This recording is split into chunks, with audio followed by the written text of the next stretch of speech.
Vamos lá. Hoje o negócio vai pegar aqui.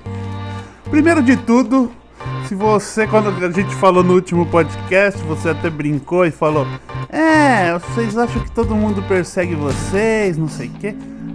É verdade. Foi sábado, domingo, no dia, na hora do jogo lá, sábado, né? O Trending Topics do Twitter tinha a hashtag Eu Odeio Palmeiras. Então se você foi um dos babacas que postou Eu Odeio Palmeiras, chora, velho. Eu falei pra vocês, o verde é a cor da inveja, mano. Só um babaca vai no Instagram, no Twitter e fala... Não tô falando você, tô falando de quem ouvinte nosso que foi lá postar Eu Odeio o Palmeiras. É muito.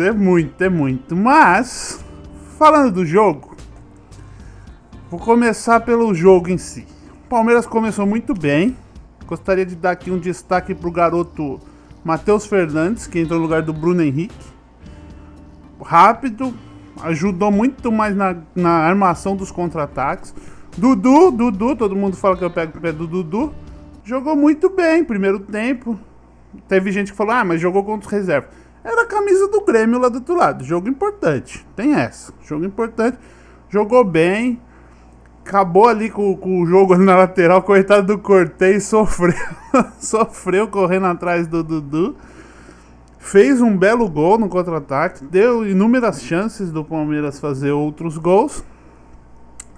Porém, o Palmeiras tinha tudo para sair primeiro, até o segundo tempo, depois do segundo tempo, fazer o jogo tranquilo. Porém, chegou no segundo tempo, e aí muita gente falou do Felipão.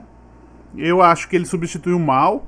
Duas substituições que foram muito mal foi tirar o Dudu por o Ramírez, que... tá voltando agora. Eu sei que ele acha que ele quis ver se daria pra contar com o Ramírez na Libertadores, mas não vai tirar o Dudu, né? Eu também, talvez ele quisesse poupar, porque o Dudu corre muito, não sei. E tirou o Matheus Fernandes e botou o Bruno Henrique. Pelo amor de Deus. O Bruno Henrique é aquilo que você falou uma vez. Depois que renovou o contrato, esqueceu de jogar bola. Encostou, né? Esqueceu de jogar bola. Tá enchendo o saco, tá lá só atrapalhando. Falhou no lance do gol do Grêmio no final. Mas aí o Palmeiras foi recuando e assim, você via o Felipão falando pro time subir a marcação. Mas os jogadores é normal, cara. Ainda mais que o Palmeiras não tem ganhado ultimamente no Brasileiro. Os caras falaram, hoje a gente ganha, hoje a gente ganha. Vamos se fechar aqui que a gente ganha. Acabou tomando um gol no lance. Mas agora vai minhas críticas. E aí eu vou falar o porquê que muitas vezes a gente sente que tá todo mundo contra nós. Teve o lance do Borja pegou, recebeu a bola, condição, eu vou falar, o Palmeiras foi roubado, até a CBF mostrar uma imagem, que o Borja estava impedido naquele lance, eu vou falar, porque errar impedimento com o VAR é má fé. Me desculpa, é má fé. Não dá, errar impedimento não pode. O resto você pode falar que é interpretativo, mas impedimento não dá. O Borja todas as imagens que eu vi, ele estava em condição legal na hora que ele recebeu o passe. Foi a linha de fundo, cruzou, o Palmeiras fez o gol. Bandeirinha levantou a bandeira, o juiz nem pensou, o VAR nem falou nada, ninguém nem pensou em falar do VAR. No logo. Então assim, se esse lance... Mas teve comunicação? Então, do juiz? Obrigatório ter. Todo gol não é obrigatório ter? Todo gol é obrigatório ter. Eu não sei se teve, porque o juiz deu um miguezão lá e falou que continuou o jogo. Não sei. Mas ele não ficou com aquela mão... Não. Nenhum lance do Palmeiras ele botou a mãozinha na orelha. Ele foi... Aí o que eu falo? Aí chegou, a TV reprisou uma vez o lance. E ainda falou, isso aí é aquele lance que o Bandeira aguarda o fim da jogada, a jogada chegou ao fim e ele levantou. Mas foi gol. Então você tem que revisar.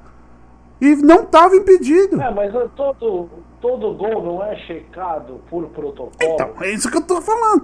Do Palmeiras, pelo jeito, não. Se o Palmeiras faz, é checado. Se o Palmeiras não faz, acho que não é. Porque desse jeito não foi. Esse não foi. Esse lance ou não foi, ou o árbitro não quis. Foi um erro grotesco. Impedimento no VAR só pode ser má fé. Se você dá o impedimento num VAR, num lance de gol de VAR, você está de má fé. E o senhor, o comentarista do Premier de arbitragem lá, Salve Espino, acho que é, fez comentários que foram desonestos. Os comentários foram desonestos. Teve o lance do Johan. O Johan jogou muito bem, inclusive. Foi um jogador que quebrou linhas, driblou, fez várias jogadas. Dentro da área, quase na pequena área, deu um chute fraco pro gol. O jogador do Grêmio deu um carrinho lateral só no jogador do Palmeiras. O comentarista de arbitragem, o juiz não olhou no VAR. E o comentarista de arbitragem teve a pachorra de falar: o jogador do Palmeiras não estava com a bola, então não é falta. Isso é comentário que você fala. Então quer dizer que pode dar um soco na cara do cara que tá com a bola que vale. Aí no fim, pra complementar, teve o gol lá de um lateral errado, que aí o lateral em si, eu acho que foi um erro absurdo, porque o bandeirinha tá ali só pra ver quem que estou pra fora. Mas sim, o juiz errou o lateral, aí cobrou o lateral. O jogador, o Bruno Henrique, incompetente, que eu não sei o que faz com a braçadeira de capitão do time, não marcou. O zagueiro acertou um chute que nunca mais vai acertar na vida. Vi gente falando que o goleiro errou. Pelo amor de Deus, vocês sabem que eu não defendo o Everton, mas não errar naquele lance lá é difícil. Você nunca jogou no gol pra falar que era fácil defender aquele chute lá. Aquele chute, o David Braz nunca mais vai acertar na vida dele. Nunca mais. E foi na gaveta, né, velho? Não tipo assim, se você for um cara extremamente muito bom e tiver muito bem posicionado no momento, sair um pouquinho antes, adivinhar a trajetória da bola, você pode até pegar, mas ali não tem nada, falha de ninguém. Então é isso. Palmeiras foi roubado nos lances do impedimento do Borja. O pênalti, você pode falar que é interpretação, tudo bem, mas o impedimento não tem interpretação, E antes do lance, cara, eu tava pensando isso. Cara, e se é lateral, eu não tinha lido essa parte do regulamento, e se é lateral, ele inverte um lateral e sai um gol? O certo era revisar, mas de lateral não vai revisar, né? Não, ele só revisa o último, como se fosse o último toque na bola, o que resultou o gol, mas aonde originou, que foi o lateral, em tese, ele não vai revisar. Não vai revisar porque ele já recomeçou. Então, mas se é uma falta lá no meio campo, eles vão ver. Eu acho que precisa dar uma acertada. E, o VAR no Brasil não existe, cara. Não existe. É um lixo. Está sendo usado para direcionar jogos, sim, a favor, contra, sei lá qual que é os caras. Mas tem cara que tá... Tipo, o juiz não vai... Ou você segue o protocolo ou você não segue. O gol do Johan que o Borja passou pra ele não estava impedido. Se até a CBF mostrar uma imagem que o Borja está impedido, no momento do passe, que eles mostraram uma imagem lá, mas a bola já tá fora do pé do Dudu. Não vem com esse papo, não. Não, eu acho que, cara, assim, pra gente enxergar algum tipo de lisura no VAR, no Brasil, é muito complicado. Eu vou dar um exemplo aqui do jogo agora, São Paulo e Ceará. Pelo amor de Deus. Não sei se você teve a oportunidade de ver o que aconteceu, mas assim, foi unânime a decisão de todo mundo que estava assistindo, profissionais de imprensa, comentaristas de arbitragem, que foi ridículo o que aconteceu, que deveria ter sido marcado o pênalti para o Ceará, e aí levantaram algumas discussões, né? Porque eu queria ver se fosse a favor do São Paulo aquele lance, se ele daria o pênalti ou não. Aí o presidente do Ceará falou, que é? A gente não pode estragar a festa, porque era estreia do Daniel Alves. O técnico, né? Acho que foi o técnico. Que a gente não pode estragar a festa dos caras, assim. E aí eu fui fazer algumas pesquisas aqui e eu descobri que o árbitro de vídeo que estava nesse jogo São Paulo e Ceará é o mesmo árbitro que apitou o jogo São Paulo e Bahia, um pouco antes do ano aqui na Copa do Brasil, onde ele expulsou o atacante Toró de de graça não, assim, logo de primeira, foi uma falta que era de cartão amarelo no máximo, e ele veio e deu o cartão vermelho direto pro Toró. E esse cara era o árbitro de vídeo. E aí você começa a se perguntar, fala assim, pô, mas será que o cara agora não está fazendo uma média? Porque ele sabe que ele errou no jogo do São Paulo antes, e agora que ele tem a possibilidade, ele vai e conserta. Cara, é possível que isso tenha acontecido. É muito possível que isso tenha acontecido.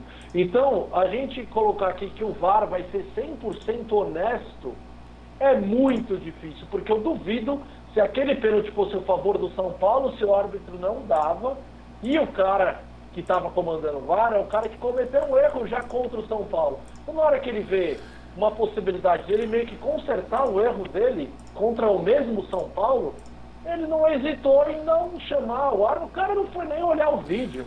É assim, é um absurdo. Mas completo. isso é que eu ia falar também, Diegão. Tudo bem, eu concordo. O VAR é o VAR no Brasil faliu. O VAR faliu. O Brasil conseguiu falir o VAR. Acabou. Uma tecnologia interessante. Porque você não dá impedimento. Impedimento é uma linha. Não tem como errar. É uma linha reta. O cara tá com o pé pra frente ou pra trás, já calma era. aí, explica, eu não vi o lance, eu acho que tem bastante gente que pode ser que não viu também. Era muito impedimento? Como que foi esse impedimento aí? Não. Pra linha não Foi um jogo que se o árbitro não identificasse,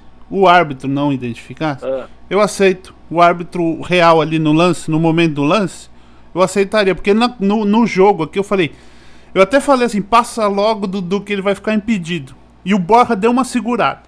No que o Borja deu uma segurada, o zagueiro do Grêmio deu aquela abrida na perna, sabe? Que ele abriu a perna. E o pé dele ficou entre ele e o goleiro. Entre o Borja e o goleiro. O pé. Era um pé de diferença. Eu concordo. Se fosse no lance, no lance de jogo, poderia ser um erro. Errou. Acontece. Mas é o VAR. Mas agora com tecnologia não pode. É o VAR, não era na Globo, na época não era o tira-teima, põe a linha lá, tira-teima, que aquela linha às vezes dava uma entortada assim, quando era o Flamengo, dava uma entortada. Mas, aí eu falei, não, impedimento não dá. O lateral eu entendi a razão de não poder revisar. Na hora eu falei, pô, mas então eles têm que ver, porque eu tinha entendido que no protocolo era todo lance que origina o gol tem que ser revisado, mas aí o lateral tem aquela coisa, o jogo já foi recomeçado e teoricamente o lateral foi antes de recomeçar o jogo, né? Então por isso que eles não falam disso. Sim. Mas o do impedimento não tem desculpa. Eu não sei, eu não fui ver quem foi no VAR, eu nem olhei essas coisas, mas não tem desculpa. Se você olha o VAR, não tem desculpa. Os caras tentaram dar impedimento num lateral. Num lance de lateral no jogo Palmeiras e Bahia, que o Dudu fez o gol, eles ficaram 3 minutos olhando o lance pra ver se tinha sido impedido. É verdade, eu lembro disso. No gol do Palmeiras não parou 1 segundo. Aí é complicado, cara. Aí o pior, o que me deu mais raiva e que eu achei muita sacanagem, foi a TV, eu assisti pelo Premiere da Globo, e a TV comentando, tipo, justificando, tipo, sabe, tipo assim, dando aquela passada de pano. Foi um lance aí e acabou, não foi pênalti. Não tô aqui querendo, todo mundo tá falando, não tô isentando o Felipão e os jogadores de terem recuado, e o Felipão de ter 12 volantes no final do jogo, o Thiago Santos, que pelo amor de Deus, ser jogador, não joga todo o jogo, chega no fim do jogo tá com cãibra? Que porra de atleta é você? Não pode, me desculpa, jogador ter cãibra no fim, tipo, o cara tá jogando 5 jogos na sequência, correu o campo inteiro, tudo bem ter cãibra. Agora o cara é volante, ele dá no máximo 10 passos no jogo, na área ali dele, ele não vai botar que volta toda hora. Tá com cãibra no fim do jogo? Pelo amor de Deus. Tirar o Matheus Fernandes pra pôr o Bruno Henrique, tirasse o Thiago Santos. O Palmeiras não tava sendo sufocado. Depois que foi tirando os jogadores que podiam criar um contra-ataque mais difícil, Mas você pedir pro Felipão tirar, o primeiro volante dele ia Mas o demais. Matheus Ele não Fernandes faz pode isso, jogar de primeiro volante. Não precisava tirar nenhum dos dois. Pode, mas o Felipão não Sim. enxerga desse E a jeito, grande com certeza. baixa, Ele não. Ele não a gosta grande, do Matheus grande Fernandes. baixa do Fala aí. Palmeiras foi o Mike, né, o lateral. Teve uma lesão no um ligamento na coxa, alguma coisa assim. E só agora vai ficar fora até o ano que vem. Vai ter que fazer, acho que, cirurgia. Então o Palmeiras... Ele é um cara que tem bastante problema físico, né, cara? Ele Então, e jogador. agora o Palmeiras vai ficar meio, tipo, vai ter o Marcos Rocha, que entrou bem, joga bem, tá jogando bem, melhorou muito o lado defensivo, mas ficou, agora o reserva do Marcos Rocha é o Jean, e aí Deus me livre. Não, mas assim, a gente falou bastante aqui de arbitragem. Não, Que, mano, é assim, velho, eu acompanho bastante programa esportivo na televisão, eu já tô achando um saco essa história de Não, não dá, quanto não dá. mais, em vez de ter análise do jogo, a gente tá E falando muito vai. de arbitragem. Então, tudo bem, já entendi que, na sua opinião, o Palmeiras foi garfado roubado. na cara, não foi, garfado na cara dura, tá bom. Mas vamos Vamos falar falar do do jogo? O que você achou do jogo? Você achou que o time jogou bem, que dava pra ter feito 2 no primeiro tempo, não dava? Pra ter dá, feito com é isso que o mais Palmeiras, elevado? ultimamente, então, o Palmeiras jogou 45 minutos bem, foram os 45 primeiros minutos. O segundo tempo ele jogou os primeiros 10 minutos mediano, depois ele não quis mais jogar. Isso é um erro crasso. Isso não pode acontecer num time do tamanho do Palmeiras. Tava jogando com os reservas, só tinha o Dudu e acho que o Everton de titular no começo do jogo. Mas não dá pra você recuar e ficar com o time na intermediária, tipo, no meio do seu campo de defesa. O Borja tava no meio do campo de defesa. O Borja uma hora falou, pô, vamos pra frente. O Felipão falando pros caras, vai pra frente, e os caras lá atrás. Mas me desculpa. Eu não sei se o Felipão tá mandando os caras ir pra frente, fingindo que só tá falando pra aparecer na TV que tá mandando o time atacar. Porque não é possível os caras ficar... O segundo tempo não é possível. Um time do tamanho do Palmeiras, que joga como o Palmeiras, se você... nada contra. O Corinthians joga assim e consegue, e tem o costume, já tem o histórico de jogar assim. O Palmeiras não. O Palmeiras sempre acaba tomando um gol quando ele vai ficar lá atrás pra segurar. Ele acaba tomando um gol. Vai pro ataque, velho. Vai pro ataque. Aí ele tirou os jogadores que puxavam contra-ataque. O Matheus Fernandes foi o que puxou o primeiro que saiu o gol. Depois o Dudu, todo mundo sabe que ele é o cara que puxa contra-ataque. Aí o Grêmio podia até perder a bola. Não tinha quem levasse pra frente. Sobrava a bola no pé do Thiago Santos. Cada passe, mas ele deu um passe. Ele deu um passe pro lateral, pro Vitor Luiz. Uma bicuda, cara. Uma bicuda. Parecia que ele tá cobrando tiro de meta. Pelo amor de Deus, não dá. Aí, então assim, no primeiro tempo o Palmeiras jogou bem, me surpreendeu. O jeito que o Palmeiras jogou no primeiro tempo. No segundo tempo, o Palmeiras quis segurar o jogo. Não tava sofrendo também, mas o jogo já ficou chato. Ficou chato. Joga a bola, vai pro ataque.